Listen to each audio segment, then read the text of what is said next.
नमस्कार साथियों, मैं डॉक्टर नवीन आज फिर आपका स्वागत करता हूं आपके अपने YouTube चैनल इकोमैनिया पर। दोस्तों, बहुत अनिश्चितताओं का समय चला हुआ है। हम कुछ भी नहीं कह पाएंगे कि कितने दिन हमें और चार दीवारी में रहना होगा, क्योंकि बहुत भयंकर बीमारी का सामना हम कर रहे हैं। तो तभी तक हम YouTube के माध्यम से या और अन्य माध्यम हम चुनेंगे, इसी के माध्यम से हमारी पढ़ाई होगी।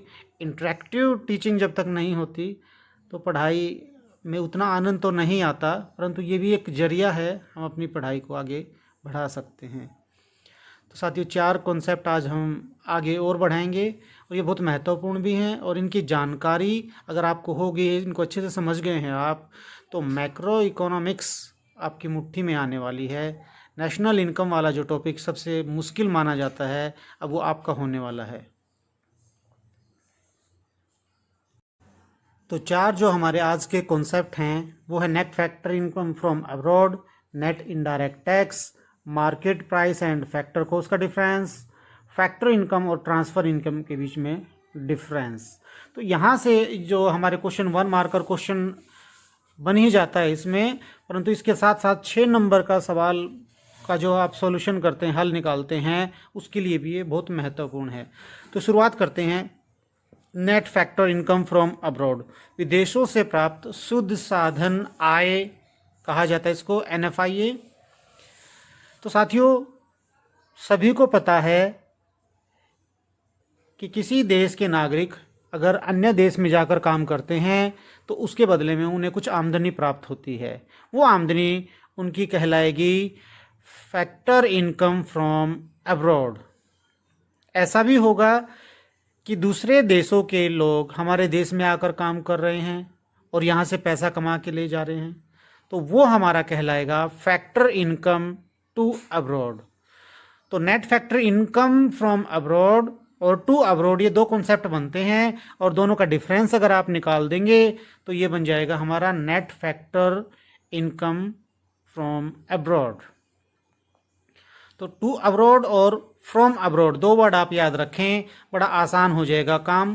तो इसको डिफाइन करें अगर हम, तो it is the difference between factor income received from rest of the world and factor income paid to the rest of the world. क्या NFIA हमेशा पॉजिटिव होती है, या हमेशा नेगेटिव होती है, या हमेशा जीरो होती है? दोस्तों, ये इस बात पर निर्भर करता है कि हमने दूसरे देशों से इनकम कितनी कमाई है और कितना उनको दिया है। अगर कमाया ज़्यादा है, दिया कम है, तो ये पॉजिटिव होगा।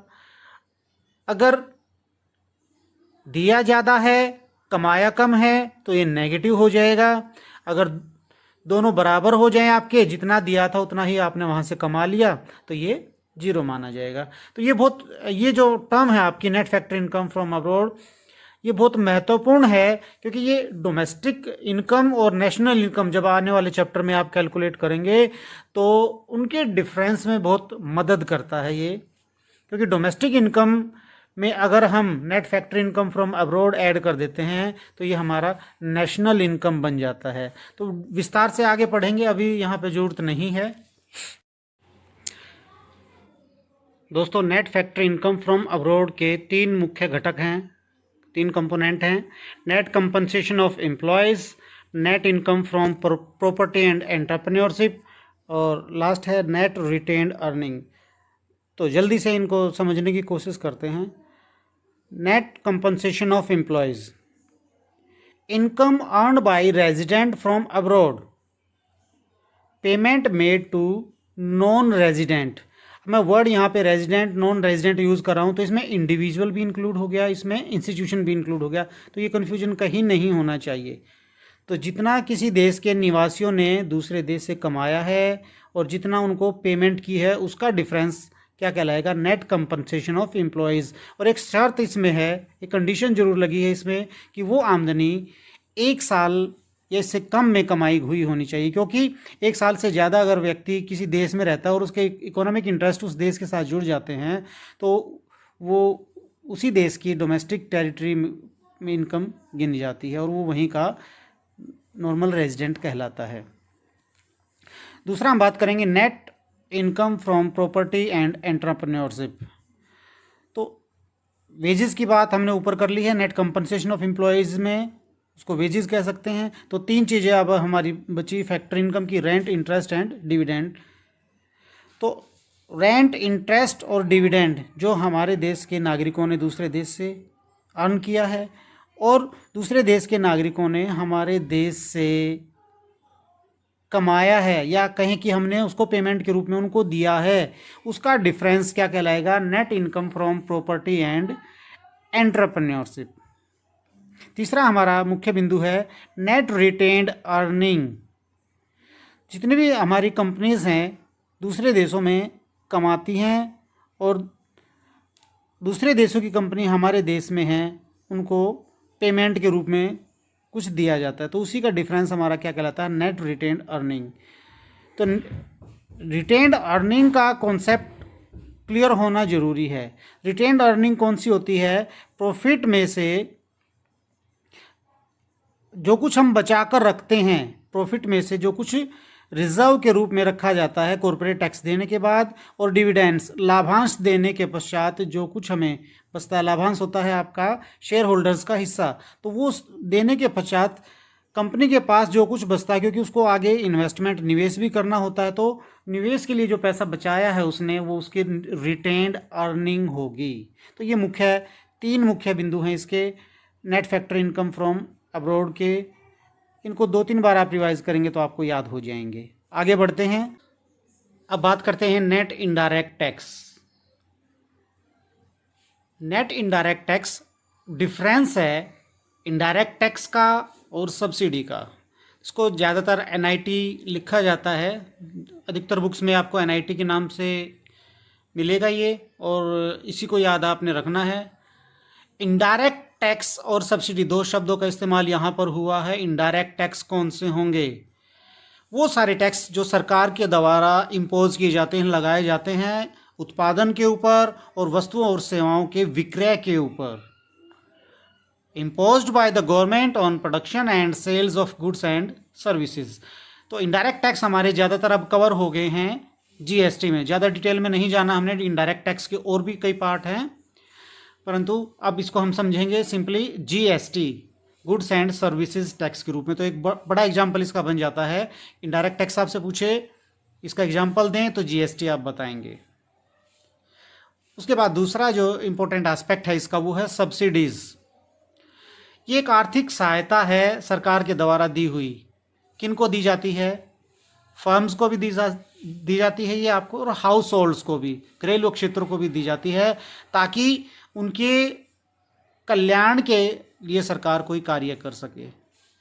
इसकी एवज में सरकार उनसे ना तो वस्तु लेती है और ना ही उनकी सेवाएं लेती है।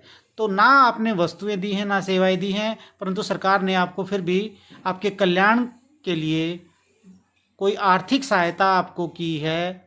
आपकी आर्थिक सहायता अगर आपकी मदद की है तो वो आपकी सब्सिडी कहलाएगी। तो नेट इनडायरेक्ट टैक्स डिफरेंस होता है इनडायरेक्ट टैक्स का और सब्सिडीज़ का। तो याद रखेंगे क्या किसका डिफरेंस हो गया ये? इनडायरेक्ट टैक्स और सब्सिडीज़ का। इसके बाद बात करते हैं हम market price and factor cost की। फैक्टर कॉस्ट के बारे में जानकारी लेते हैं। तो फैक्टर कॉस्ट किसी भी फर्म के लिए वो कॉस्ट होती है जो वो उत्पादन के साधनों को हायर करने पर उन्हें देता है। लैंड, लेबर, कैपिटल, एंटरप्रेन्योर को रेंट, वेजेस, इंटरेस्ट और प्रॉफिट के रूप में जो कुछ दिया जाता है वो एक फर्म के लिए उसकी कॉस्ट होती है। इसलिए इसको क्या नाम दिया हमने? फैक्टर कॉस्ट, साधन लागत के नाम से जाना जाता है इसको। तो उत्पादन की सारी प्रक्रिया में इस तरह की लागत हर एक फर्म को चुकानी ही पड़ती है। मार्केट प्राइस, जब आप कोई भी फर्म वस्तुओं का उत्पादन करती है तो उन वस्तुओं को या सेवाओं को बाजार में बेचती है। वस्तु और सेवाओं को बाजार में जिस दर पर बेचा जाता है वो मार्केट प्राइस कहलाएगा, जिसको बाज़ार कीमत के नाम से जाना जाता है। तो बाज़ार कीमत में दो मदें अवश्य ही शामिल होती हैं, इनडायरेक्ट टैक्स और सब्सिडी। इनडायरेक्ट टैक्स लगाने से बाज़ार कीमत बढ़ जाती है और सब्सिडी देने से बाज़ार कीमत कम हो जाती है। मान लिया किसी फर्म ने वस्तुएं 100 रुपये में बेची, सरकार ने 10% उसके ऊपर इनडायरेक्ट टैक्स लगा दिया, जीएसटी लगा दिया, तो वो वस्तु की कीमत 110 रुपये होगी। और 20% अगर सरकार ने सब्सिडी के रूप में दे दिया है तो उसकी कीमत 20% कम हो जाएगी। इसलिए जब भी आप मार्केट प्राइस कैलकुलेट करते हैं तो ये हमेशा माना जाता है कि उसमें नेट इनडायरेक्ट टैक्स इंक्लूड हैं, क्योंकि नेट इनडायरेक्ट टैक्स के दो पार्ट हैं, इनडायरेक्ट टैक्स और सब्सिडी। तो मार्केट प्राइस जब भी आप कैलकुलेट करते हैं तो फैक्टर कॉस्ट में, उत्पादन के साधनों पर किए हुए खर्च में अगर हम एनआईटी को ऐड कर देते हैं तो मार्केट प्राइस को कैलकुलेट करना आसान हो जाता है। और फैक्टर कॉस्ट को भी आप इसी तरीके से कैलकुलेट कर सकते हैं। ये आगे जाके हम डिटेल में पढ़ने वाले हैं, तो यहाँ मैं सिर्फ थोड़ा सा जिक्र ही करना चाहता हूँ। दोस्तों, अब हम अंतिम पड़ाव पर पहुँच चुके हैं, फैक्टर इनकम और ट्रांसफ़र इनकम। ये बहुत महत्वपूर्ण टॉपिक है आपका और इसको समझना आपके लिए बहुत ज़रूरी है, क्योंकि यहाँ पर कन्फ्यूजन क्रिएट होता है। फैक्टर इनकम सीधी सी बात है, उत्पादन के साधनों द्वारा कमाई गई आमदनी। उत्पादन के साधन, लैंड, लेबर, कैपिटल, एंटरप्रेन्योर, ये सारे उत्पादन के साधन हैं। ये जो कुछ कमाएंगे वो सारी क्या होगी, हमारी फैक्टर इनकम होगी। परंतु ट्रांसफ़र इनकम ये कमाई नहीं जाती, ये प्राप्त की जाती है। अंतर समझ में आ गया होगा। प्राप्त की जाने का मतलब है रिसीव हो रही है, उसके एवज में हम ना तो वस्तुएं दे रहे हैं और ना ही सेवाएं दे रहे हैं। तो हमारी जो फैक्टर इनकम होती है वो फैक्टर सर्विसेज के बदले मिलती है, और ट्रांसफ़र इनकम जो है हमारी वो नॉन फैक्टर सर्विसेज कहलाती है। तो फैक्टर इनकम को हम नेशनल इनकम में काउंट करते हैं, परंतु ट्रांसफ़र इनकम को नेशनल इनकम में काउंट नहीं किया जाता। फैक्टर इनकम में दो व्यक्तियों का होना जरूरी है, एक सर्विसेज देने वाला और एक सर्विसेज को लेने वाला।